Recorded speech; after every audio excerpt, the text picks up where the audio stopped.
भी आप लोगों के अलग अलग तरीके के होते हैं। आइए समझते हैं।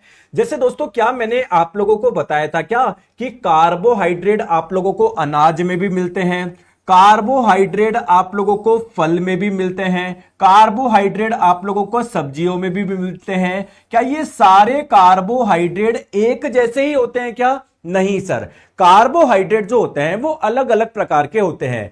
जैसे फॉर एग्जांपल आप बोलोगे कि यार मैं ये एप्पल खा रहा हूं, इससे विटामिन मिल रहा है। अरे कौन सा विटामिन मिल रहा है? विटामिन भी अलग अलग प्रकार के होते हैं। Vitamin A, vitamin C, vitamin D, vitamin E, vitamin K. वैसे ही कार्बोहाइड्रेट भी आप लोगों के अलग अलग प्रकार के होते हैं। देखिए तो दोस्तों, हम लोग कार्बोहाइड्रेट के टाइप्स समझने वाले हैं। उससे पहले मैं आप लोगों को एक छोटी सी बात बता दूं। देखिए दोस्तों, कुछ कार्बोहाइड्रेट तो होते हैं बहुत सिंपल, बहुत ही ज्यादा सरल, ठीक है, बहुत ज्यादा सरल।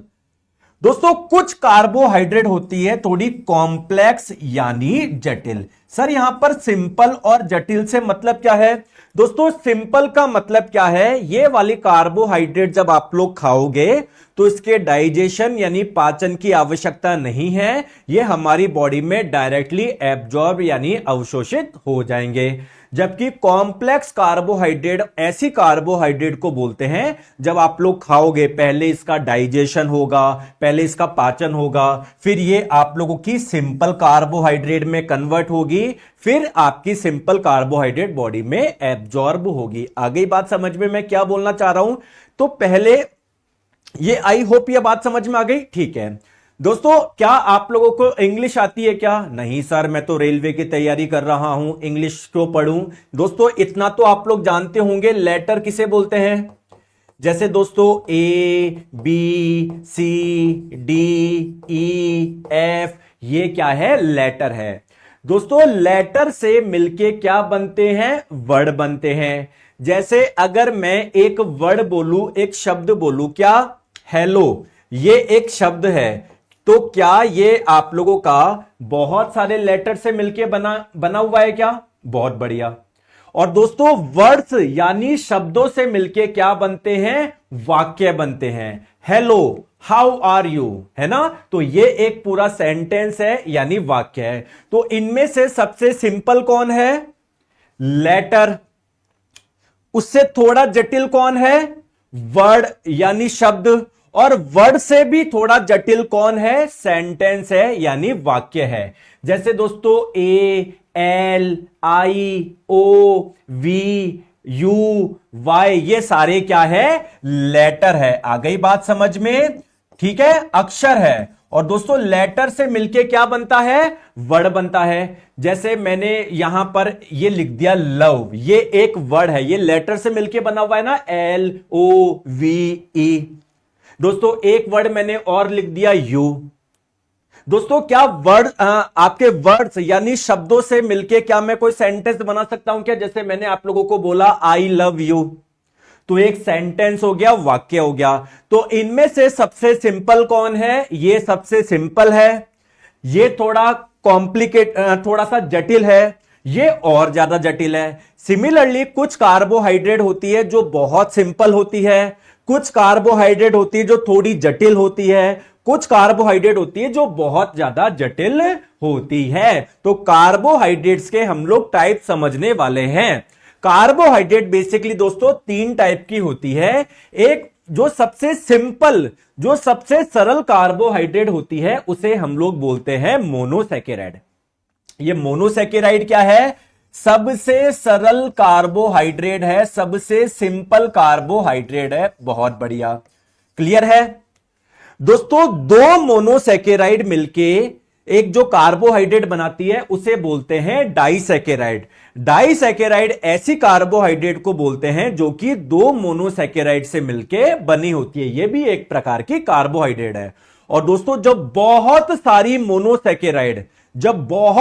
मोनोसैकेराइड मिलती है तो एक काफी कॉम्प्लेक्स, काफी जटिल कार्बोहाइड्रेट बनती है, उसे हम लोग बोलते हैं पॉलीसैकेराइड। आ गई बात समझ में? बात आ गई समझ में? तो एग्जाम में आप लोगों को बोला जाएगा बताइए कौन सी कार्बोहाइड्रेट मोनोसैकेराइड है, या कौन सी कार्बोहाइड्रेट डाइसैकेराइड है, या कौन सी कार्बोहाइड्रेट पॉलीसैकेराइड है। तो मोनोसैकेराइड कार्बोहाइड्रेट के आप लोगों को 3 एग्जाम्पल ध्यान रखने हैं। चलिए सर बताएंगे। एक एग्जाम्पल है दोस्तों ग्लूकोज। बहुत बढ़िया दोस्तों, जब कोई व्यक्ति बहुत ज्यादा बीमार होता है तो क्या उसको ग्लूकोज चढ़ाया जाता है क्या? यस और नो? क्यों चढ़ाया जाता है? यह बहुत सिंपल कार्बोहाइड्रेट है, यह डायरेक्टली आपकी बॉडी में एब्जॉर्ब हो जाएगी। अगर दोस्तों कोई व्यक्ति बीमार है तो उसको आप लोग पिज्जा, रोटी, सब्जी ये नहीं खिला सकते क्योंकि वो बीमार है, उसकी पाचन शक्ति भी काफी कम हो चुकी है। तो जो आप लोग भोजन खिलाओगे कब तो वो जाके पचेगा, कब उसका यूटिलाइजेशन होगा? तो आप उसको पहले ही ग्लूकोज चढ़ा रहे हो, बहुत सिंपल कार्बोहाइड्रेट दे रहे हो जिससे वो बॉडी में डायरेक्ट वो काम करना शुरू कर दे। आगे बात समझ में? सर दूसरा एग्जांपल बताओ, फ्रक्टोज, ये इसका दूसरा उदाहरण हो गया, और गैलेक्टोज ये तीसरा उदाहरण हो गया। क्या फॉर्मूला या मतलब क्या कौन से ऐसे बच्चे हैं जिनको तीनों एग्जांपल याद रह जाएंगे? Glucose, fructose, galactose. सारा ध्यान इधर रह लो, क्लास में सब कुछ याद हो जाएगा। ये देखो ये 2-4 बच्चे हैं कि सर पीडीएफ कब मिलेगी, नोट्स कब मिलेगा, ये इसी में लगे रह जाओगे तुम। परमेश्वर जी अभी ब्लॉक कर दूंगा, इधर पढ़ लो, इधर पढ़ोगे तब जाके सिलेक्शन होगा। ठीक है, आ जाओ। अब सर इसको एक छोटे से एग्जाम्पल से समझाओ ना। जैसे दोस्तों ये मान लीजिए आप ये काली कलर की जो बॉल है ना, इसको मान लो ग्लूकोज, इसको मान लो फ्रक्टोज और इसको मान लो गैलेक्टोज। सिंपल एक बॉल है। क्या बहुत सारी बॉल्स है क्या? नहीं, ये बिल्कुल एक सिंपल एक बॉल है। दोस्तों आप मुझे एक चीज बताओ, अगर मैं इन दोनों बॉल को मिला दूं, अच्छा देखो आप क्या खेल रहे हो? क्रिकेट खेल रहे हो, ठीक है, आप क्रिकेट खेलना आता है सभी को। तो आप क्या कर रहे हो? बैटिंग कर रहे हो, बहुत बढ़िया। मैं कर रहा हूं बॉलिंग। तो मैं पहले एक काली कलर की बॉल लेके आया, मैंने आप लोगों को बॉलिंग करी, आपने छक्का मार दिया, बहुत बढ़िया दोस्तों। फिर मैं रेड कलर की बॉल लेकर आया, मैंने आपको बॉल कराई, आपने फिर छक्का मार दिया। फिर मैं ब्लू कलर की एक बॉल लेकर आया, मैंने आप लोगों को बॉलिंग कराई, आपने फिर छक्का मार दिया, मेरा हो गया दिमाग खराब। अब दोस्तों एक चीज मुझे बताओ, अब मैंने क्या दिमाग लगाया? एक काली कलर की बॉल ली मैंने, ओके सर, और मैंने एक लाल कलर की बॉल ली, इन दोनों को मैंने टेप से चिपका दिया। अब मैं आपको बॉल करा रहा हूं दोस्तों, क्या अब छक्का मारना मुश्किल होगा या आसान होगा? सर थोड़ा मुश्किल होगा, क्योंकि जैसे ही ये टिप आएगी, जैसे ये जमीन पे गिरेगी तो हो सकता है इधर घूम जाए या हो सकता है इधर घूम जाए, काफी मुश्किल हो जाएगा आप लोगों के लिए बैटिंग करना। आ गई बात समझ में? तो दोस्तों दो मोनोसैकेराइड जब मिलती है थोड़ी सी जटिल कार्बोहाइड्रेट बनती है, ऐसी कार्बोहाइड्रेट को बोलते हैं आप लोग डाइसैकेराइड। सर इसके एग्जाम्पल बताएंगे। सबसे पहला एग्जाम्पल है सुक्रोज। अगर आप लोगों से पूछा जाए सुक्रोज कौन सी दो मोनोसैकेराइड से मिलकर बनता है? ग्लूकोज और फ्रक्टोज। यानी अगर मैं एक काली कलर की बॉल और लाल कलर की बॉल को मिला दूं तो थोड़ा सा मुश्किल हो जाएगा ना, है ना? तो ये सुक्रोज भी थोड़ी सी जटिल कार्बोहाइड्रेट है। और अगर पूछा जाए सुक्रोज किससे मिलकर बना होता है? ग्लूकोज प्लस फ्रक्टोज से। सिमिलरली लैक्टोज ये भी एक दूसरा उदाहरण है। सर ये कौन सी दो मोनोसैकेराइड से मिलकर बनता है? तो ये जो लैक्टोज है वो ग्लूकोज और गैलेक्टोज, ये दो मोनोसैकेराइड से मिलकर लैक्टोज आप लोगों को मिलता है, ये वाली कार्बोहाइड्रेट मिलती है। अच्छा दोस्तों एग्जाम में क्वेश्चन आए कि जब लैक्टोज आपने खाया, जब इसका डाइजेशन होगा, जब इसका पाचन होगा, इससे क्या मिलेगा? कौन मुझे बताएगा? कमेंट करके बताओगे। जब इसका पाचन होगा, पाचन का मतलब है जब ये थोड़ा सरल पदार्थों में टूटेगा तो क्या मिलेगा आपको? ग्लूकोज प्लस गैलेक्टोज मिलेगा, क्योंकि ये इन दोनों से तो मिलके ये बना हुआ है। ठीक है। अरे दोस्तों मैंने काली कलर और रेड कलर की बॉल को टेप से चिपका दिया। अब जब मैं टेप खोलूंगा, टेप हटाऊंगा तो मेरे को एक काली कलर की बॉल मिलेगी, एक रेड कलर की बॉल मिलेगी। सिंपल सी बात है। ठीक है सर, क्या इसके दो ही एग्जांपल है क्या? नहीं दोस्तों, एक एग्जांपल और है, वो है माल्टोज। तो माल्टोज किससे मिलकर बनता है? Glucose plus glucose. जब ये दोनों मोनोसैकेराइड जुड़ती है तो कौन सी डाइसैकेराइड बनती है? इस डाइसैकेराइड का नाम क्या है? माल्टोज है। आ गई बात समझ में? क्लियर है? तो ये तीनों एक प्रकार की डाइसैकेराइड है। क्लियर है? अब दोस्तों मुझे एक चीज बताओ, मैं आपको जब बॉल डाल रहा था ना, आप छक्का मार रहे थे, तो मैं क्या करा? मार्केट से बहुत सारी बॉल लेकर आया, बहुत सारी बॉल लेकर आया और दोस्तों टेप से चिपका दिया इसको। अब मैं ऐसे करा रहा हूं, तो अब छक्का मारना मुश्किल होगा या आसान होगा? सर अब तो और भी ज्यादा मुश्किल होगा। क्लियर है? तो दोस्तों जब बहुत सारी मोनोसैकेराइड जुड़ी हुई होती है, बहुत सारी मोनोसैकेराइड जो आप लोगों की जुड़ती है, तो काफी कॉम्प्लेक्स, काफी जटिल कार्बोहाइड्रेट बनती है। दोस्तों इसको बोलते हैं आप लोग क्या? पॉलीसैकेराइड। तो सर इसके भी कुछ उदाहरण है क्या? बिल्कुल, आपको 3 एग्जाम्पल आप लोगों को ध्यान रखने हैं। एक स्टार्च, आपने सुना होगा अनाज में स्टार्च पाया जाता है, सब्जियों में स्टार्च होता है। वो स्टार्च क्या है?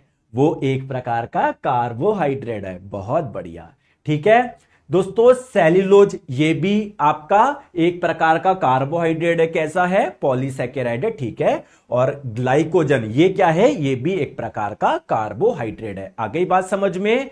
क्या आप कौन से ऐसे बच्चे हैं जिनको मोनोसैकेराइड के तीनों एग्जाम्पल याद हो गए, डाइसैकेराइड के तीनों एग्जाम्पल याद हो गए और पॉलीसैकेराइड के तीनों एग्जाम्पल याद हो गए? है ना? हो गए आपको? बहुत बढ़िया, वेरी गुड। चलिए अब बात करते हैं,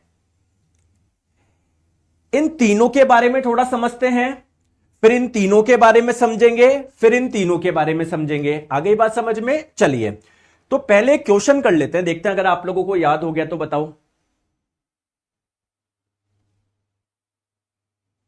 बताओ बताओ दोस्तों, अभी भी मैंने बताया ग्लूकोज, फ्रक्टोज, गैलेक्टोज, ये सारी क्या है? किस प्रकार की कार्बोहाइड्रेट है? सिंपल कार्बोहाइड्रेट है, मोनोसैकेराइड है। तो पी को मैं 3 से मिला दूं। दोस्तों लैक्टोज, सुक्रोज, माल्टोज, ये कैसी है? डाइसैकेराइड है। तो क्यू को मैं 1 से मिला दूं। दोस्तों स्टार्च, ग्लाइकोजन, सेल्यूलोज, ये कैसी प्रकार की कार्बोहाइड्रेट है? काफी कॉम्प्लेक्स कार्बोहाइड्रेट है, पॉलीसैकेराइड है ये। तो आर आपका 2 से मिला दूं तो 3, 1, 2 इसका आंसर हो जाएगा ऑप्शन नंबर बी। क्लियर है? Very good. चलिए अब दोस्तों मोनोसैकेराइड के बारे में हम लोग समझते हैं। बताओ, मैंने आपको बताया था, तीनों एग्जांपल बताओ जल्दी से। Glucose, fructose, galactose. तो सबसे पहले हम लोग बात करते हैं दोस्तों ग्लूकोज की। मैंने आपको बताया था कोई भी कार्बोहाइड्रेट हो वो कौन से 3 तत्वों से मिलकर बनी होती है? Carbon, hydrogen, oxygen. तो क्या ये भी तीनों से मिलकर बनी होगी क्या? बिल्कुल। लेकिन अलग अलग कार्बोहाइड्रेट में कार्बन, हाइड्रोजन, ऑक्सीजन की संख्या अलग अलग होती है। तो दोस्तों ग्लूकोज का फॉर्मूला ध्यान रखो, क्या होता है? C6H12O6। ये ग्लूकोज का फॉर्मूला है। ग्लूकोज में 6 कार्बन होते हैं, 1 ऑक्सीजन होता है, 12 हाइड्रोजन होता है, ठीक है।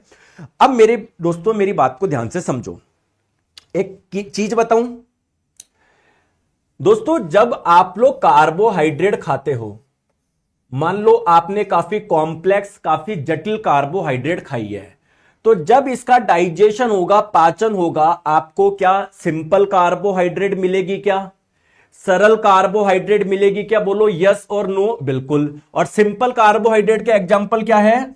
सर एक ग्लूकोज है, बहुत बढ़िया, एक फ्रक्टोज है, वेरी गुड, और एक है galactose. Very good, very good, very good, very good. दोस्तों एक चीज आप लोग ध्यान रखना, फ्रक्टोज और गैलेक्टोज भी लास्ट में किस में कन्वर्ट हो जाती है? हमारी बॉडी में कुछ क्रियाएं होती है जिससे ये भी आप लोगों का फाइनली किस में कन्वर्ट हो जाती है? ग्लूकोज में कन्वर्ट हो जाती है। यानी क्या मैं आपको बोलूं कि जब मैं कार्बोहाइड्रेट खाऊंगा तो उससे सिंपल कार्बोहाइड्रेट मिलेगी? कौन सी मिलेगी? Glucose, fructose, galactose. Fructose, galactose भी लास्ट में किस में कन्वर्ट हो रही है? ग्लूकोज में कन्वर्ट हो रही है। यानी मैं बोल सकता हूं क्या कि जब मैं कोई कॉम्प्लेक्स कार्बोहाइड्रेट खाऊंगा, जटिल कार्बोहाइड्रेट खाऊंगा, तो मेरे को फाइनली कौन सी कार्बोहाइड्रेट मिल रही है? क्या मैं बोल सकता हूं क्या? ग्लूकोज मिल रही है। बोलो हां या ना? अब दोस्तों आप मुझे बताओ, आपकी बॉडी के किस अंग को एनर्जी की आवश्यकता है? हाथ को है, पैर को है, दिमाग को है, लीवर को है, किडनी को है? सर सब अंग को एनर्जी चाहिए। एनर्जी किससे मिलती है? भोजन से, यानी फूड से। तो क्या आप लोगों को ये जो भोजन, ये एक प्रकार का भोजन ही तो है, तो क्या आप लोग चाहते हैं क्या ये सब अंगों तक पहुंचे? बोलो यस और नो। तो ये काम कौन करेगा? आपकी बॉडी में कौन सा ऐसा पार्ट है जो कि सब जगह घूमता रहता है? सब जगह घूमता रहता है, सब जगह घूमता रहता है, बताओ। ब्लड। तो क्या आप लोग चाहते हो क्या कि ये ग्लूकोज आपके ब्लड में आ जाए? क्योंकि जैसे जैसे ब्लड घूमेगा ये जो ग्लूकोज है वो आपके हर अंग तक पहुंच जाएगी। यस। तो बेसिकली जो हम लोग कार्बोहाइड्रेट खाते हैं, जब इसका डाइजेशन होता है, इसका पाचन होता है, इससे आपको मिलता है ग्लूकोज, और अल्टीमेटली ये ग्लूकोज आपके ब्लड में आ जाती है। तो अगर मैं आप लोगों से पूछूं ब्लड में कौन सी कार्बोहाइड्रेट मिलती है, या और कार्बोहाइड्रेट को शुगर भी बोलते हैं, शर्करा भी बोलते हैं, तो मैं बोलूं ब्लड में कौन सी शुगर यानी शर्करा मिलती है? आप लोग क्या बोलोगे? ग्लूकोज। तो दोस्तों ध्यान रखिएगा, ग्लूकोज को ब्लड शुगर के नाम से भी जानते हैं, रक्त शर्करा के नाम से भी जानते हैं। पहली चीज आपको समझ में आ जाएगी, क्लियर? यही इंपॉर्टेंट चीज है, इसके बारे में ध्यान रखनी है। बहुत बढ़िया, आ जाओ। नेक्स्ट हम लोग बात करते हैं दोस्तों गैलेक्टोज। क्लियर है? एक कुमार कौशल जी है ना बेचारे, ये 20 मिनट से एक ही कमेंट कर रहे हैं, सर इलेक्ट्रिक चैप्टर में करंट की डायरेक्शन गलत है। अच्छा ठीक है, जो आपको सही लगता है ना वो आप कर आना एग्जाम में। ठीक है बेटा, अब हो गए खुश? मतलब इतना मेहनत से पढ़ा रहा हूं, ध्यान नहीं दे रहे सर, करंट की डायरेक्शन गलत है। ये देखो क्या बात है। तो आपको जो सही लगता है ना वो करके आ जाना एग्जाम में। ठीक है बेटा, और तो क्या मैं बोलूं। ठीक है, आ जाओ। नेक्स्ट हम लोग बात करते हैं दोस्तों लैक्टोज। अच्छा आप मुझे बताएंगे, सॉरी गैलेक्टोज। आप मुझे एक छोटी सी चीज बताएंगे, जल्दी से मुझे बताओ, लैक्टोज किससे मिलके बना हुआ था? देखते हैं याद है या भूल गए। भी मैंने थोड़ी देर पहले बताया है, लैक्टोज किससे मिलके बनता है? थोड़ी देर मैंने पहले बताया है आप लोगों को, ग्लूकोज प्लस गैलेक्टोज। तो अगर आप लोग लैक्टोज ये वाली कार्बोहाइड्रेट खाओगे तो इसके डाइजेशन जब होगा, इसका जब पाचन होगा, क्या आप लोगों को ग्लूकोज और गैलेक्टोज मिलेगा? क्या मैं बोल सकता हूं क्या गैलेक्टोज कैसे मिलेगा आपकी बॉडी में, कैसे आएगा बताओ? तो जब आप लैक्टोज के विखंडन से या लैक्टोज के पाचन से आपको क्या गैलेक्टोज मिलेगा? क्या बिल्कुल सर मिलेगा। चलिए नेक्स्ट बात करते हैं दोस्तों फ्रक्टोज की।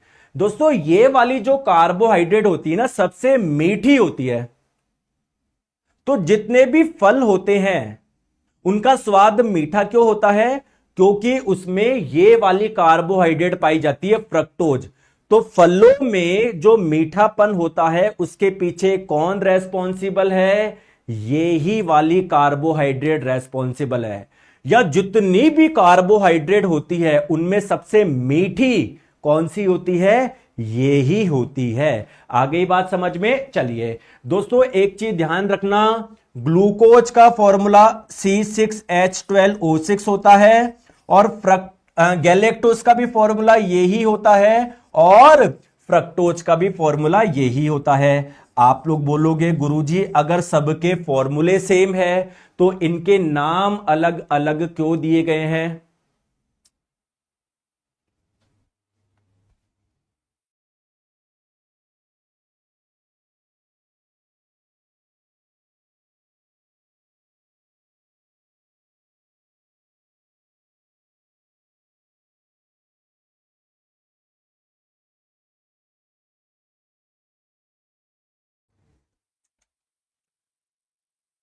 है ना? आप सोचेंगे कि सर अगर इनके फॉर्मूले समान है तो नाम अलग अलग क्यों दिए गए? क्योंकि दोस्तों इनका स्ट्रक्चर अलग अलग होता है। जैसे मान लो किसी में कार्बन हाइड्रोजन से कैसे जुड़ा होता है, किसी में दोस्तों कैसे जुड़ा होता है ना, स्ट्रक्चर अलग अलग होता है। तो ऐसे जिनके फॉर्मूले सेम हो, देखो दोस्तों जिनके फॉर्मूले जिनके फॉर्मूले यानी जिनके सूत्र समान हो, सेम हो, लेकिन जिनकी संरचना, जिनका स्ट्रक्चर अलग हो, डिफरेंट हो, उन्हें क्या बोलते हैं आप बता सकते हो? हालांकि केमिस्ट्री में आता है, केमिस्ट्री में पढ़ेंगे, लेकिन आप ध्यान रखना इनको बोलते हैं आइसोमर, हिंदी में बोलते हैं समावयवी। तो अगर आप लोगों से पूछा जाए कि क्या ग्लूकोज, फ्रक्टोज, गैलेक्टोज आपस में आइसोमर है क्या, समावयवी है क्या, तो आप लोग क्या बोलोगे? यस।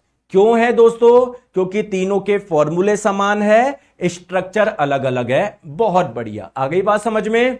सर आपसे पढ़ने में मजा आ जाता है। Thank you so much Sumit ji, आ जाओ। चलिए दोस्तों, इस क्वेश्चन का आंसर बताना एक बार।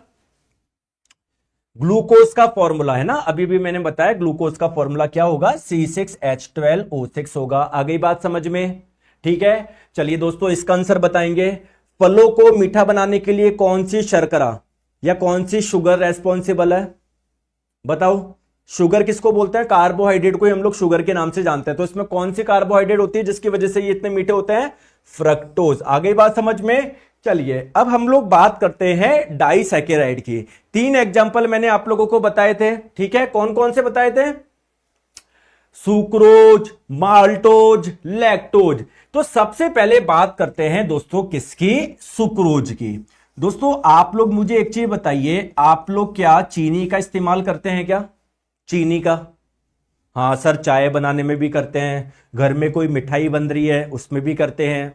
बहुत बढ़िया दोस्तों, जैसे हमारे घर की टेबल होती है, डाइनिंग टेबल होती है ना, जिसपे, खैर डाइनिंग टेबल तो दोस्तों हम तो नहीं करते, अपन तो ऐसे बैठ के कहीं पर भी खा लेते हैं, आपके भी ऐसा ही होता होगा है ना, नीचे बैठ के खाते हैं, वो सबसे बेस्ट होता है। लेकिन मेरे प्यारे दोस्तों, जिनके घर में डाइनिंग टेबल होती है, क्या उस टेबल पे नमक रखा होता है क्या? क्योंकि यार नमक ऐसी चीज है जो यूज होती है, कभी सब्जी में, सब्जी फीकी रह गई, सब्जी में नमक कम रह गया, तो किचन में बार बार जाने की आवश्यकता नहीं है, टेबल पे ही रखा हुआ है नमक, आप लोग यूज कर लो। वैसे ही दोस्तों टेबल पे एक शुगर भी हमेशा रहती है। जैसे मान लो आप लोग लस्सी पी रहे हो, लस्सी में मीठा कम है, तो आप लोग उधर जाओगे, किचन में जाओगे, चीनी लेकर आओगे, तो टेबल पे जो शुगर रखी हुई है उसे आप लोग मिला लोगे, मीठा हो जाएगा। तो दोस्तों वो जो घर में आप लोग जो चीनी इस्तेमाल करते हो वो बेसिकली कौन सी होती है? सुक्रोज होती है। वो बेसिकली कार्बोहाइड्रेट ही एक प्रकार की है वो, ठीक है? तो सुक्रोज जो होती है, ये वाली शुगर टेबल पे रखी जाती है, इसीलिए दोस्तों इसे हम लोग टेबल शुगर के नाम से भी जानते हैं। किस नाम से जानते हैं? टेबल शुगर के नाम से जानते हैं। बहुत बढ़िया। दूसरी महत्वपूर्ण बात अगर आप लोगों से पूछा जाए, क्लियर? एक आकाश जी बोल रहे हैं कि सर थोड़ा एसएससी के लिए पढ़ाओ, मैंने बैच लिया है। तो मुझे क्यों बता रहे हो आप? हैं? मैंने बोला बैच खरीदो। ये बैच कौन से एग्जाम के लिए है? रेलवे के सभी एग्जाम के लिए, LP, technician, JE, group D, NTPC, कोई सा भी एग्जाम दे लो, ठीक है? तो बेटा इधर पढ़ाई में ध्यान लगाओ, मुझे मत बताओ क्या पढ़ाना है क्या नहीं पढ़ाना, ठीक है बेटा? इधर पढ़ लो। पढ़ते नहीं हो तुम, पता नहीं फालतू की बात करते रहते हो, फिर सिलेक्शन होता नहीं है? तो जब मैं बोल रहा हूं इधर पढ़ो, सब कुछ हो जाएगा, दिमाग में घुस जाएगी पूरी बायोलॉजी, एक एक क्वेश्चन आपका बन जाएगा। लेकिन नहीं सर मैं एसएससी की तैयारी कर रहा हूं, वैसे पढ़ाओ, सर मैं इसकी कर रहा हूं, मैं वैसे पढ़ाओ। मतलब सारे बच्चे अपने आप में होशियार है, सारे होशियार है। अभी जितने भी बच्चे सेलेक्ट होके आए ना रेलवे में, एक एक का इंटरव्यू डाल रहा हूं, एक भी बच्चा ऐसा नहीं है जो बोलता हो कि सर मैं क्लास, बड़ा उनका नाम ही नहीं जानता था, चुपचाप से पढ़ते थे, नोट्स बनाते थे, रिवाइज करते थे, मस्त रहते थे। तुम्हारे जैसे कमेंट में ध्यान नहीं लगाते थे वो। आ जाओ। चलिए, हाँ तो दोस्तों सुक्रोज कौन सी दो मोनोसैकेराइड से मिलकर बनी होती है? तो मैंने आपको बता दिया, ग्लूकोज प्लस फ्रक्टोज, ठीक है दोस्तों। इसे हम लोग टेबल शुगर या घरेलू चीनी या टेबल शर्करा के नाम से भी जानते हैं, ध्यान रखिएगा, ठीक है? बहुत बढ़िया। नेक्स्ट हम लोग बात करते हैं लैक्टोज। दोस्तों क्या आप लोग मिल्क पीते हो क्या? दूध। आपने सुना होगा मिल्क में कार्बोहाइड्रेट भी होती है, प्रोटीन भी होता है, फैट भी होता है, विटामिन भी होता है, मिनरल्स भी होते हैं। तो मिल्क में कौन सी कार्बोहाइड्रेट होती है? लैक्टोज। कौन सी होती है? लैक्टोज। क्लियर है? आ गई बात समझ में? बहुत बढ़िया। अब दोस्तों, आप में से जो भी बच्चे दूध पीते होंगे, आई एम श्योर 99.99% बच्चे उसमें चीनी मिला के पीते हैं। बोलो बोलो, पीते हैं? ठीक है, वेरी गुड। दोस्तों, अगर किसी व्यक्ति ने आज तक चीनी नहीं खाई है तो वो जो मिल्क पिएगा ना, दूध पिएगा, फीका दूध भी पिएगा बिना चीनी मिलाए हुए, उसको वो भी मीठा लगेगा। सर हमको क्यों नहीं लग रहा? क्योंकि दोस्तों हमने बचपन से इतनी चीनी वगैरह खाई है कि हमको अगर चीनी कम भी हो ना, वो भी हम लोगों को फीकी लगने लग जाती है। तो एक्चुअली में जो कार्बोहाइड्रेट होती है ना, उनका नाम शुगर क्यों दिया है? क्योंकि वो स्वाद में मीठी होती है। तो दोस्तों लैक्टोज भी तो कार्बोहाइड्रेट है, तो इसका भी तो कुछ ना कुछ स्वाद होगा, मीठा चाहे हल्का सा ही मीठा होगा ना। तो अगर कभी एग्जाम में पूछ लिया जाए दूध में मिठास किस वजह से होती है, तो लैक्टोज की वजह से। या दूध में कौन सी कार्बोहाइड्रेट पाई जाती है? लैक्टोज पाई जाती है। और लैक्टोज किससे मिलकर बनती है बताएंगे? ग्लूकोज प्लस गैलेक्टोज, इन दो मोनोसैकेराइड से मिलकर बनती है। दूसरा महत्वपूर्ण क्या है? दूध में मिठास का कारण क्या है? लैक्टोज ही है। आ गई बात समझ में? ठीक है, आ जाओ। नेक्स्ट बात करते हैं दोस्तों माल्टोज। ठीक है, नेक्स्ट बात करते हैं हम लोग माल्टोज की। जल्दी से मुझे बताओ, माल्टोज किन दो मोनोसैकेराइड से मिलकर बनी हुई है? बताओ। तो क्या मैंने बताया था? क्या ग्लूकोज प्लस ग्लूकोज, ये मिलके क्या बनाते हैं? माल्टोज बनाते हैं। अब दोस्तों माल्टोज आप लोगों को मिलेगा कहां पर? ये वाली कार्बोहाइड्रेट मिलेगी कहां पर? दोस्तों जौ जानते हो? जौ, जो जौ का पानी होता है, चावल का जो पानी होता है, उसमें आप लोगों को ये वाली कार्बोहाइड्रेट मिलेगी। ठीक है, तो जौ के पानी में ज्यादा आप लोगों को मिलती है। जौ के पानी में, चावल के पानी में मिल जाएगी ज्यादा। जौ मतलब जौ को आप लोग बहुत लंबे समय तक पानी में आप लोगों को डुबा के रखोगे ना, तो उस पानी, ये जौ की ये जो माल्टोज है ना, वो पानी में आ जाएगी। आ गई बात समझ में? क्लियर है? आ जाओ। चलिए अब दोस्तों बात करते हैं कि सर इनके फॉर्मूले क्या हैं। आ जाइए। तो इसके फॉर्मूले कोई बता सकता है क्या? सुक्रोज, माल्टोज, लैक्टोज तीनों के सेम फॉर्मूले हैं। चलो बताओ, कोई फॉर्मूला बता सकता है क्या? क्या फॉर्मूला है? तो फॉर्मूला ध्यान रखिएगा, C12H22O11। ये फॉर्मूले हैं तीनों के, तीनों के ये फॉर्मूले हैं, ये सूत्र हैं। आगे बात समझ में? बहुत बढ़िया। C12H22O11, बहुत बढ़िया बहुत बढ़िया बहुत बढ़िया बहुत बढ़िया। आ जाओ। चलिए अब दोस्तों पॉलीसैकेराइड की बात करते हैं। बताओ तीनों एग्जाम्पल बताओ, मन में सोचो, कमेंट मत करो। 3 एग्जाम्पल बताया था। पहला एग्जाम्पल मैंने क्या बताया आपको? ग्लाइकोजन। दूसरा एग्जाम्पल मैंने आपको क्या बताया? सेल्यूलोज। और तीसरा एग्जाम्पल मैंने आप लोगों को क्या बताया? स्टार्च बताया। चलिए सर इन तीनों के बारे में कुछ बातें बताइए। आइए मैं आप लोगों को कुछ बात बताता हूं। देखो दोस्तों, पहले तो यह चीज ध्यान रखो, जो ह्यूमंस होते हैं, मानव होते हैं, जो हम होते हैं, हम भी एक प्रकार के एनिमल है, एक प्रकार के जंतु है। अब क्वेश्चन ये आता है कि सर ह्यूमंस को एनिमल यानी जंतु क्यों बोलते हैं?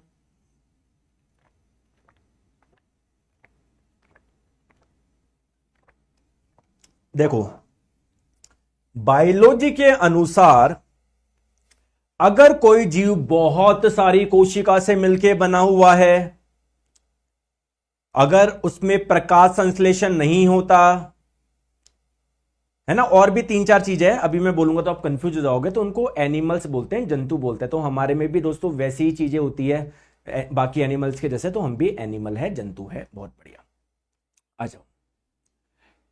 अब दोस्तों एक चीज मुझे बताओ, मैंने कोई कार्बोहाइड्रेट खाई या आपने कोई कार्बोहाइड्रेट खाई, ठीक है, जब इसका डाइजेशन, अगर कोई सिंपल कार्बोहाइड्रेट है तो ठीक है, अगर कोई कॉम्प्लेक्स कार्बोहाइड्रेट है, कोई जटिल कार्बोहाइड्रेट है, तो क्या उसका डाइजेशन यानी पाचन होगा? क्या होगा? और पाचन के बाद में सिंपल कार्बोहाइड्रेट मिलेगी, जैसे ग्लूकोज, फ्रक्टोज, गैलेक्टोज। बहुत बढ़िया। मैंने आपको बताया फ्रक्टोज और गैलेक्टोज भी फाइनली किस में कन्वर्ट हो जाती है? ग्लूकोज में। तो कुल मिला के मैं बोल सकता हूं क्या कि मुझे कौन से कार्बोहाइड्रेट जब मैं कार्बोहाइड्रेट खाऊंगा तो उसका जब पाचन होगा तो कौन से कार्बोहाइड्रेट मिलेगी? ग्लूकोज मिलेगी। ये बात सही है, सभी बात एग्री कर रहे हैं? बहुत बढ़िया। अब दोस्तों मान लीजिए आप लोग बहुत ज्यादा कार्बोहाइड्रेट खा रहे हो, तो क्या आपकी बॉडी में बहुत ज्यादा ग्लूकोज आता रहेगा क्या? बोलो यस और नो, यस और नो, यस और नो। बहुत बढ़िया। तो दोस्तों ये ग्लूकोज जुड़ जुड़ के जुड़ जुड़ के जुड़ जुड़ के जुड़ जुड़ के जुड़ जुड़ के जुड़ जुड़ के क्या बना लेते हैं? ये एक अलग प्रकार की कार्बोहाइड्रेट बना लेते हैं जिसे बोलते हैं ग्लाइकोजन। वेरी गुड यार, क्या बोलेंगे? ग्लाइकोजन। तो ग्लाइकोजन क्या एक पॉलीसैकेराइड है क्या? हां सर। क्यों मैं बोल रहा हूं? क्योंकि ये बहुत सारी मोनोसैकेराइड से मिलके बनी हुई है। बहुत बढ़िया। दूसरी महत्वपूर्ण बात, ठीक है सर, अगर मैं कार्बोहाइड्रेट ज्यादा खा रहा हूं तो बेसिकली हमारी बॉडी में जो कार्बोहाइड्रेट स्टोर हो रहा है वो किस फॉर्म में हो रहा है? ग्लाइकोजन के फॉर्म में हो रहा है। सर ये स्टोर कहां पर होता है? हमारे सिर में होता है? कहां पर होता है? तो ये ग्लाइकोजन हमारे जो लीवर होता है ना उसमें स्टोर हो जाता है, जाके लीवर में, यकृत में, कुछ हमारे मसल्स यानी मांसपेशियों में भी हो जाता है। तो ग्लाइकोजन के बारे में पहला पॉइंट और इंपॉर्टेंट पॉइंट क्या है? अगर एग्जाम में पूछा जाए कि एनिमल्स में या ह्यूमंस में जो कार्बोहाइड्रेट स्टोर होता है, संग्रहित होता है, वो किस रूप में होता है? तो ग्लाइकोजन के रूप में होता है। आ गई बात समझ में? अगर एग्जाम में पूछ ले जाए कि ह्यूमंस में या बाकी एनिमल्स में जो कार्बोहाइड्रेट स्टोर होता है वो किस फॉर्म में होता है? ग्लाइकोजन के रूप में। अगर पूछ ले कहां पर होता है ग्लाइकोजन स्टोर, तो हमारे लीवर में होता है और कुछ हमारी मसल्स यानी मांसपेशियों में भी होता है। बहुत बढ़िया। ग्लाइकोजन के बारे में एक पॉइंट ध्यान रखना है। Very good. नेक्स्ट बात करते हैं सर सेल्यूलोज। ये वाली कार्बोहाइड्रेट हमको कहां पर मिलेगी? आइए मैं आपको समझाता हूं। दोस्तों आगे चल के मैं आपको बताऊंगा, कोई भी जीव होता है ना वो बहुत छोटी छोटी छोटी छोटी सेल यानी कोशिका से मिलकर बना होता है। आगे हम लोग पढ़ेंगे, ज्यादा डिटेल में मत जाओ अभी, ठीक है। और दोस्तों फिर हम लोग पढ़ेंगे कोई भी कोशिका होती है ना, इसकी सबसे आउटर लेयर जो सबसे भारी लेयर होती है ना उसे बोलते हैं सेल वॉल, कोशिका भित्ति। आ गई बात समझ में? दोस्तों क्या प्लांट भी सेल यानी कोशिका से मिलकर बना हुआ है क्या? बोलो यस और नो। अरे बोलो यस। कोई भी जीव हो कोशिका से मिलकर बना होता है। कोशिका की बाहरी लेयर को बोलते हैं सेल वॉल यानी कोशिका भित्ति। बहुत बढ़िया। तो मेरे प्यारे दोस्तों प्लांट की जो सेल वॉल होती है ना, प्लांट की जो कोशिका भित्ति होती है वो बेसिकली कौन सी कार्बोहाइड्रेट की बनी होती है? इसी की बनी होती है, सेल्यूलोज की ही बनी होती है। क्लियर है क्या? तो ध्यान रखिएगा, जो पादप की कोशिका भित्ति होती है ना उसमें आप लोगों को ये वाली कार्बोहाइड्रेट मिलती है। Very good. आई बात समझ में? ठीक है। नेक्स्ट हम लोग बात करते हैं दोस्तों कार्बोहाइड्रेट, जिसे शुगर यानी शर्करा भी बोलते हैं। दोस्तों अलग अलग प्रकार की कार्बोहाइड्रेट होती है, glucose, fructose, galactose, lactose, sucrose, maltose, starch. अगर मैं बोलूं कौन सी ऐसी कार्बोहाइड्रेट है जो कि सबसे अधिक मात्रा में पाई जाती है इस वर्ल्ड में, इस संसार में? दोस्तों संसार में कितने सारे प्लांट है, कितने सारे प्लांट है और सब कोशिका भित्ति इसी की बनी है। मतलब ये वाली कार्बोहाइड्रेट इस वर्ल्ड में सबसे अधिक मात्रा में पाई जाने वाली कार्बोहाइड्रेट कौन सी है, या सबसे अधिक मात्रा में पाई जाने वाली शुगर कौन सी है? यही है। यही का मतलब सेल्यूलोज। बहुत बढ़िया। Very good. नेक्स्ट हम लोग बात करते हैं दोस्तों स्टार्च। दोस्तों स्टार्च क्या है? यह भी एक प्रकार की कार्बोहाइड्रेट है। दोस्तों ये वाली कार्बोहाइड्रेट आप लोगों को कहां पर मिलती है? सब्जियों में, अनाज में। ठीक है। मेरे प्यारे दोस्तों एक चीज बताओ, क्या प्लांट अपना फूड यानी अपना भोजन खुद बनाते हैं क्या? कौन सी प्रक्रिया से? हाँ सर, पढ़ा था कुछ, प्रकाश संश्लेषण जैसे ऐसे कोई प्रक्रिया होती है, ठीक है। तो बेसिकली उनके जो फूड बनता है वो कौन सा बनता है वो? तो उनमें प्रकाश संश्लेषण से बनता है ग्लूकोज। लेकिन दोस्तों प्रकाश संश्लेषण प्रक्रिया ऐसे तो यानी 0.1 सेकंड के लिए होती है, काफी लंबे समय के लिए होती है। तो उनमें भी क्या glucose glucose glucose glucose glucose glucose glucose glucose glucose glucose बनता रहेगा क्या? और ये बहुत सारे ग्लूकोज मिल मिलके क्या बनाते हैं? एक पॉलीसैकेराइड बनाते हैं जिसे बोलते हैं स्टार्च। तो अगर आप लोगों से पूछा जाए एग्जाम में कि प्लांट में जो कार्बोहाइड्रेट स्टोर रहती है वो किस फॉर्म में रहती है? स्टार्च के रूप में। तो प्लांट से जो हम लोगों को आलू मिलते हैं, प्लांट से जो अनाज मिलता है, इनमें बहुत ज्यादा कार्बोहाइड्रेट होती है। तो इसलिए तो हम लोग इन्हें अपना भोजन बनाते हैं, क्योंकि जब हम लोग इन्हें खाएंगे तो बहुत सारी कार्बोहाइड्रेट मिलेगी। तो दोस्तों ध्यान रखना, अगर पूछा जाए प्लांट्स में कार्बोहाइड्रेट जो स्टोर रहती है वो किस फॉर्म में रहती है? कार्बोहाइड्रेट पौधों में स्टार्च के रूप में संग्रहित रहती है। क्लियर है? दूसरी महत्वपूर्ण बात, ये आपको कहां पर? सब्जियों में, अनाजों में ये आप लोगों को मिल जाएगी।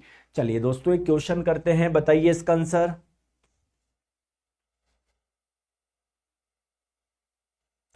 पौधों में कोशिका भित्ति कौन से कार्बोहाइड्रेट की बनी होती है? अभी भी मैंने बताया सेल्यूलोज, ऑप्शन नंबर बी। चलिए दोस्तों इसका आंसर बताएंगे, बताओ कौन सा शरीर में ग्लाइकोजन के रूप में संग्रहित होता है? इनमें से क्या हमारी बॉडी में ग्लाइकोजन के रूप में संग्रहित होता है? कार्बोहाइड्रेट। क्लियर है? आगे बात समझ में? चले आगे। ये दोस्तों इस बार का क्वेश्चन है टेक्नीशियन का। जो कार्बोहाइड्रेट हम लोग यूज नहीं करते तुरंत, फिर वो किसके रूप में संग्रहित हो जाता है? अच्छा हमारी बात नहीं हो रही, क्वेश्चन को पूरा पूरा पढ़ लो। जो कार्बोहाइड्रेट, तो दोस्तों पौधों की बात हो रही है, तो प्लांट में जो कार्बोहाइड्रेट बना प्रकाश संश्लेषण से, और अगर उसका यूज नहीं हो रहा तो उसको किस फॉर्म में स्टोर कर लेते हैं? स्टार्च के रूप में। ऑप्शन नंबर सी इसका आंसर हो जाएगा। क्लियर है दोस्तों? बात समझ में आ गई? तो ये हमने पढ़ा कार्बोहाइड्रेट। अब हम लोग किसकी बात करेंगे? किसकी करेंगे? प्रोटीन की बात करेंगे। चलिए दोस्तों बताइए प्रोटीन से क्या होता है? जो हम लोग भोजन लेते हैं उसमें कार्बोहाइड्रेट भी होता है, प्रोटीन भी होता है। तो सर प्रोटीन से क्या होता है? अब प्रोटीन के बारे में हम लोग बात करेंगे। देखो दोस्तों सबसे पहली महत्वपूर्ण बात, अगर आपको मैंने बताया था कार्बोहाइड्रेट किन 3 तत्वों से मिलकर बना होता है? Carbon, hydrogen, oxygen.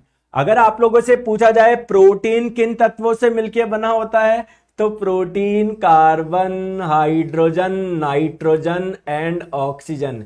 इसमें नाइट्रोजन भी पाया जाता है। ठीक है, चलो तो प्रोटीन के बारे में एक एक करके बात करें। चलिए दोस्तों प्रोटीन का मेन काम क्या होता है, पहले एक चीज समझो।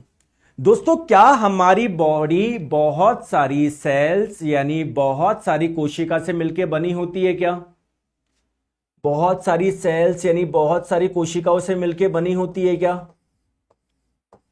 और मेरे प्यारे दोस्तों कोशिका के समूह को हम लोग बोलते हैं टिश्यू यानी उत्तक।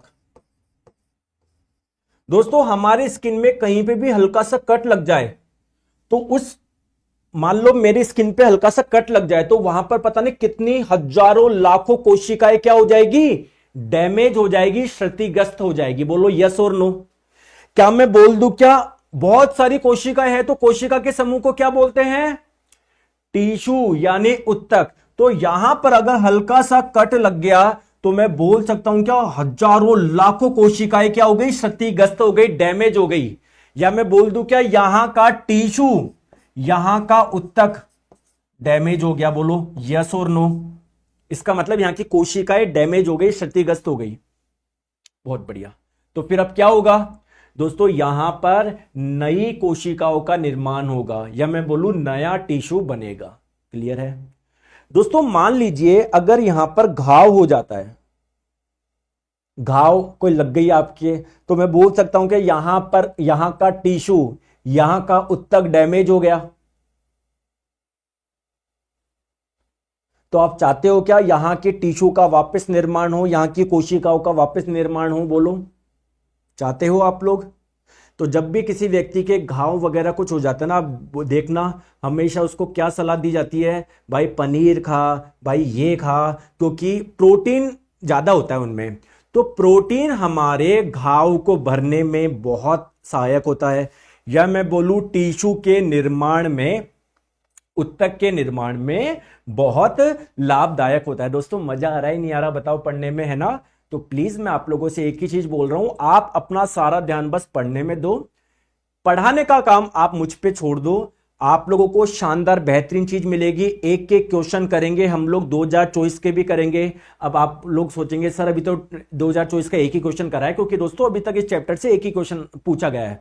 ठीक है, आपने देखा है मैंने फिजिक्स में भी सारे 2024 क्वेश्चन कराए, तो मैं सब आपको करा दूंगा, मेरे ऊपर छोड़ दो। बस आप मस्त होके पढ़ाई करो। टेक्नीशियन का एग्जाम दे रहे हो तो 40 में से 40 लाओ, एलपी का दे रहे हो तो आप लोग 20 में से 20 लाओ, ग्रुप डी का दे रहे हो तो 25 में से 25 लाओ, जेई में का दे रहे हो 30 में से 30 लाओ। आराम से आएंगे, अच्छे से पढ़ाई करो, ठीक है? और दोस्तों अपनी जो प्यारी सी ऐप है साइंस मैग्नेट, इसको 5 स्टार रेटिंग देना अगर आपको अच्छा लगता है कि भाई सर बहुत मेहनत कर रहे हैं, तो इतनी अच्छी अच्छी स्लाइड बना के ला रहे हैं। ठीक है, आ जाओ।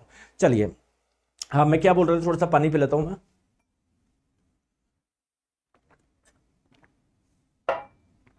तो अगर मैं आपको बोलूं प्रोटीन का काम क्या है, रिपेयरिंग ऑफ टिश्यू, उत्तक की मरम्मत, क्या ये सही रहेगा? बिल्कुल। या मैं बोलूं नए उत्तकों का निर्माण, फॉर्मेशन ऑफ न्यू टिश्यू, बिल्कुल। या मैं बोलूं बॉडी बिल्डिंग, शरीर का निर्माण, बिल्कुल सर, ये सारे ही आपके बिल्कुल सही है। आ जाओ, चलिए। तो प्रोटीन के कार्य क्या है दोस्तों? Protein build and repair body tissue. अगर हमारी बॉडी के टिश्यू कहीं पर डैमेज हो गए हैं, या कोई नए टिश्यू का, नए उत्तक का निर्माण करना है, तो दोस्तों प्रोटीन क्या है? प्रोटीन का ही वो कार्य है। बहुत बढ़िया। गुरुजी एक चीज मुझे बताओ, प्रोटीन के कुछ और कार्य भी है क्या? हाँ दोस्तों, हम लोग आगे जाके पढ़ेंगे कि हमारी बॉडी में अलग अलग केमिकल बनते हैं, अलग अलग रसायन बनते हैं, जिनका अलग अलग कार्य होता है। जैसे आपने सुना होगा किसी व्यक्ति को बोलते हैं ना, आपकी किसी के इंसुलिन की कमी हो जाती है तो उसके डायबिटीज समस्या हो जाती है, तो इंसुलिन क्या है? उसकी बॉडी में बनने वाला एक केमिकल है। तो हमारी बॉडी में अलग अलग केमिकल्स बनते हैं, जैसे एंजाइम्स होते हैं कुछ। ये केमिकल्स कैसे होते हैं? ये भोजन के पाचन में मदद करते हैं, आगे जाके पढ़ेंगे, टेंशन मत लो, है ना? तो ये जितने भी एंजाइम्स हमारी बॉडी में बनते हैं ना, वो किसके बने होते हैं? प्रोटीन से ही बनते हैं। अगर आप लोग प्रोटीन नहीं खाओगे तो आपकी बॉडी में ये एंजाइम नहीं बनेंगे। और ये एंजाइम, ये जो पदार्थ है, ये जो केमिकल है, इनका कार्य क्या होता है? भोजन का पाचन कराना। दोस्तों हमारी बॉडी में अगर कोई बैक्टीरिया आ जाता है या कोई वायरस आ जाता है, तो हमारी बॉडी उनसे लड़ने के लिए कुछ विशेष पदार्थ बनाती है, जिसे बोलते हैं एंटीबॉडी, प्रतिरक्षी। सुना है क्या? बेसिकली ये भी किसकी बनी होती है? प्रोटीन की बनी होती है। तो अगर आप लोग प्रोटीन नहीं खाओगे तो आपकी बॉडी में एंटीबॉडीज भी नहीं बनेगी। आगे बात समझ में? अरे बात समझ में आ रही है? दोस्तों हमारी बॉडी में हार्मोन भी बनते हैं, ये भी एक प्रकार के केमिकल होते हैं जिनका अलग अलग कार्य होता है। कोई हार्मोन की वजह से आप लोगों की बॉडी की ग्रोथ होगी, कोई हार्मोन आपके बॉडी का ब्लड प्रेशर कंट्रोल करता है, कोई क्या करता है, कोई क्या करता है। तो कुछ हार्मोन होते हैं, सारे नहीं, कुछ हार्मोन किसके बने होते हैं? प्रोटीन के बने होते हैं। तो देखो प्रोटीन के और भी कितने सारे कार्य हो गए। ठीक है, तो दोस्तों एंजाइम, हार्मोन और भी बॉडी के केमिकल्स को बनाने में प्रोटीन की महत्वपूर्ण भूमिका होती है। आ गई बात समझ में? ठीक है दोस्तों, जैसा कि मैंने बताया, हमारी बॉडी में जो एंटीबॉडीज बनती है वो बेसिकली किसकी बनी होती है? प्रोटीन की। तो प्रोटीन आप लोग खाओगे, आपकी बॉडी में प्रॉपर प्रोटीन रहेगा तो एंटीबॉडीज भी बनेगी, यानी क्या आपकी बॉडी की इम्यूनिटी अच्छी होगी क्या? तो क्या मैं बोल सकता हूं क्या कि प्रोटीन का एक कार्य क्या है? ये इम्यून सिस्टम में या इम्यूनिटी सिस्टम में भी महत्वपूर्ण योगदान निभाता है। बोलो, अरे बोलो। यस और नो? अब गुरुजी मैं प्रोटीन खाऊंगा तो मुझे एनर्जी भी मिलेगी क्या? हां सर। कितनी मिलेगी? जितनी कार्बोहाइड्रेट दे रहा था। 1 ग्राम से 4 किलो कैलोरी। अब आपके मन में क्वेश्चन आएगा कि गुरुजी मैं कार्बोहाइड्रेट क्यों खाऊं, मैं प्रोटीन ही खा लेता हूं ना। दोस्तों नहीं, आप लोग ज्यादा प्रोटीन नहीं खा सकते। क्यों? क्योंकि देखिए दोस्तों, कार्बोहाइड्रेट का हमारी बॉडी में इजीली मेटाबॉलिज्म हो जाता है, इजीली डाइजेशन हो जाता है। ठीक है, पहली बात। दूसरी बात क्या है दोस्तों, अगर आप प्रोटीन बहुत ज्यादा खाओगे तो प्रोटीन का वेस्ट, भाई सारा का सारा प्रोटीन तो यूटिलाइज होगा नहीं आपकी बॉडी में। अरे बोलो यस और नो? दोस्तों कुछ वेस्ट भी तो बचेगा। और दोस्तों तो प्रोटीन के वेस्ट को बाहर निकालने के लिए आपकी किडनी का बहुत महत्वपूर्ण योगदान होता है। तो आपके किडनी पे बहुत ज्यादा जोर पड़ेगा। दोस्तों आप लोग देखते होंगे जो भी व्यक्ति जिम वगैरह में जाते हैं वो क्या करते हैं, कार्बोहाइड्रेट तो बिल्कुल कम कर देते हैं, वो प्रोटीन पे आ जाते हैं, पूरे पूरे प्रोटीन पे आ जाता है। क्लियर है? आ गई बात समझ में? तो बस क्यों? क्योंकि प्रोटीन से बॉडी की बिल्डिंग होगी, मसल्स बनेगी, ये बनेगी, लेकिन वो बाकी चीजें भूल जाते हैं कि भाई साहब आपकी बॉडी में प्रोटीन का डाइजेशन इतना इजीली नहीं होता है। आगे बात समझ में? चले आ जाओ। जब डाइजेस्टिव सिस्टम यानी पाचन तंत्र पढ़ेंगे ना तब आपको समझ में आएगा। चलिए दोस्तों, डेली रिक्वायरमेंट बताओ। ये दोस्तों वैसे हर व्यक्ति के वेट पे डिपेंड करता है, किस व्यक्ति की बॉडी का वेट कितना है। फिर भी एक एवरेज अगर हम लोग बात, देखो कई चीजों पर निर्भर करता है कि व्यक्ति की उम्र क्या है, उसका लिंग क्या है, उसकी फिजिकल एक्टिविटी क्या है, उन पे निर्भर करता है। फिर भी एक एवरेज लोगे तो 46 से 56 ग्राम। बाकी बॉडी के वेट पे आप लोगों का क्या होता है, ये निर्भर करता है।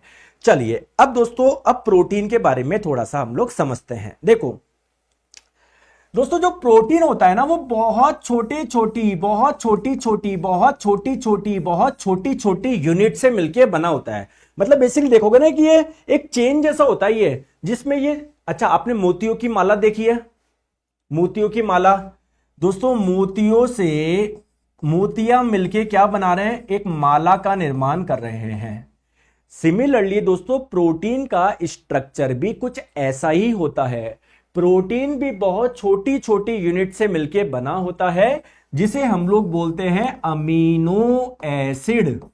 क्या? अमीनो एसिड यानी अमीनो अम्ल। तो अगर आप लोगों से पूछा जाए कि प्रोटीन की निर्माण इकाई क्या है, यानी प्रोटीन का जो निर्माण हुआ है किससे हुआ है, अमीनो एसिड यानी अमीनो अम्ल। दोस्तों 20 अमीनो एसिड मिलके एक प्रोटीन का निर्माण करते हैं। बहुत बढ़िया। दोस्तों एक चीज मुझे बताओ, जैसे मान लो ये एक अमीनो एसिड है, ये एक अमीनो एसिड है, तो क्या दो अमीनो एसिड के बीच में कोई बॉन्ड भी होगा क्या, बंध भी होगा क्या? बोलो यस और नो? बोलो यस। दोस्तों इस बॉन्ड को, इस बंध को बोलते हैं पेप्टाइड बॉन्ड। क्या बोलते हैं? पेप्टाइड बॉन्ड यानी पेप्टाइड बंध।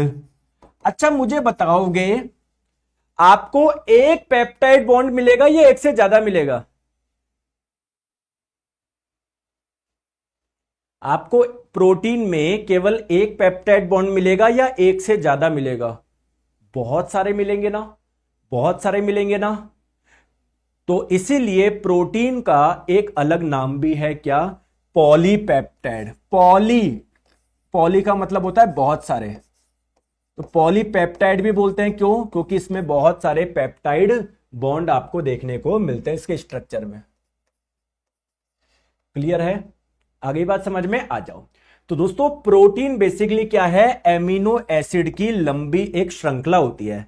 तो बहुत सारे अमीनो एसिड मिलके क्या बनाते हैं, प्रोटीन बनाते हैं। आ गई बात समझ में?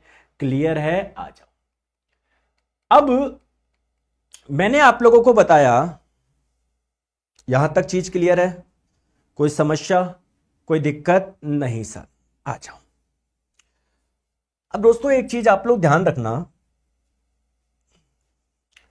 आपने प्रोटीन खाया, जब इसका पाचन होगा तो क्या आप लोगों को अमीनो एसिड मिलेंगे क्या? यस और नो? अमीनो एसिड, अमीनो अम्ल मिलेंगे क्या? यस और नो? यस और नो? यस और नो? यस। बहुत बढ़िया, वेरी गुड। दोस्तों मैंने आपको बोला कि हमारी बॉडी में एंटीबॉडी भी बनती है, प्रतिरक्षी, ओके। हमारी बॉडी में एंजाइम्स भी बनते हैं, ओके सर। दोस्तों ये भी किसके बने होते हैं? प्रोटीन के बने होते हैं, ये भी प्रोटीन के बने होते हैं। यानी कहीं ना कहीं हमारी बॉडी में क्या अमीनो एसिड फिर वापस जुड़ेंगे क्या आपस में प्रोटीन का निर्माण करने के लिए? क्या हमारी बॉडी में अमीनो एसिड, अमीनो अम्ल वापस जुड़ेंगे क्या प्रोटीन का निर्माण करने के लिए? यस और नो?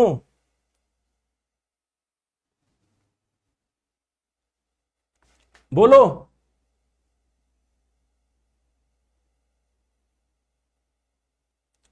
तो दोस्तों जब हम लोग प्रोटीन खाते हैं इससे मिलते हैं हमको अमीनो एसिड, अमीनो अम्ल। हमारी बॉडी में आवश्यकता क्या है उस आधार पे कुछ अमीनो एसिड जुड़ के प्रोटीन बनाते हैं, कुछ अलग अमीनो एसिड मिलके अलग प्रोटीन बनाते हैं। आगे बात समझ में? ठीक है। तो प्रोटीन के निर्माण के लिए कितने अमीनो एसिड चाहिए? 20 अमीनो एसिड चाहिए, 20 अमीनो एसिड चाहिए, 20 अमीनो अम्ल चाहिए। ठीक है, ठीक है। तो 20 डिफरेंट अमीनो एसिड मिलके क्या बनाते हैं? प्रोटीन का निर्माण करते हैं। अब दोस्तों जैसे मान लो आपने कोई भोजन लिया, उसमें प्रोटीन था, उसका डाइजेशन होगा, उससे अमीनो अम्ल मिलेंगे। बहुत बढ़िया। और अमीनो अम्ल आपको चाहिए भी अगर आप चाहते हो हमारी बॉडी में वापस प्रोटीन का निर्माण हो। क्लियर है? क्लियर है? ठीक है। टाइम क्या हो गया? चलो दोस्तों अपन है ना इसको यहां तक रखते हैं, यहां तक रखते हैं, फिर आगे चलेंगे ना। अभी यहां तक रखते हैं अमीनो एसिड के बारे में, और प्रोटीन के बाकी बचा हुआ पार्ट कल करेंगे। कल मैं छुट्टी नहीं रख रहा, वैसे अपनी क्लास होती है मंडे टू फ्राइडे, लेकिन दोस्तों कल यानी जो बीता हुआ कल है वहां पर मैं क्लास नहीं ले पाया था, इसलिए कल सैटरडे को भी हम क्लास लेंगे, छुट्टी नहीं करेंगे। ठीक है? क्योंकि मैं बीता हुआ जो कल है उस दिन मैं क्लास नहीं ले पाया था। और दोस्तों जब मैं क्लास नहीं ले पाया ना, एक बच्चा यूट्यूब पे आके बोल रहा है कि सर क्या क्या कर, सर क्लास क्यों नहीं ली? दोस्तों एक्चुअली मेरी वाइफ स्लिप कर गई थी तो उसके पीछे फ्रैक्चर हो गया, पीछे बोन में। ठीक है? तो मेरे को कोई मजा नहीं आता छुट्टी करने का, कोई बहुत कुछ प्रॉब्लम हो जाती है, क्योंकि मैं भी एक टीचर हूं, मैं भी एक इंसान हूं, मैं कोई भगवान नहीं हूं। जैसे आपका एक परिवार है, आपके भाई है, आपके बहन है, आपके पिता है, आपके माता जी है, वैसे मेरा भी एक परिवार है। और अगर कुछ दिक्कत आ जाती है तो मुझे भी वहां पर रहना पड़ता है। ऐसा नहीं है कि मैंने कोई 4 नौकर लगा रखे हैं जाके वो सब संभाल लेंगे। ठीक है? आप समझा करो इस चीज़ को। तो ये आप इतने प्यारे प्यारे स्टूडेंट हो कोई, लेकिन आप एक भी ऐसा कमेंट करता है मेरा दिल दुखता है। वो क्यों दुखता है? क्योंकि मैं आपको इतना अपना अच्छा मानता हूँ, इतनी मेहनत करता हूँ आपके साथ में, और आप एक भी बच्चा ऐसा कमेंट कर देता तो मेरा दुख काफ़ी दुखता है, दिल काफ़ी दुखता है ना, कि यार इन बच्चों के लिए इतना करते तब ना मानते, और ये देखो कैसी बात कर देते हैं। तो प्लीज़ ऐसे मत करा करिए। चलिए दोस्तों कल मिलेंगे हम लोग पार्ट 3 में। थैंक यू सो मच, अच्छे से रिवाइज करो।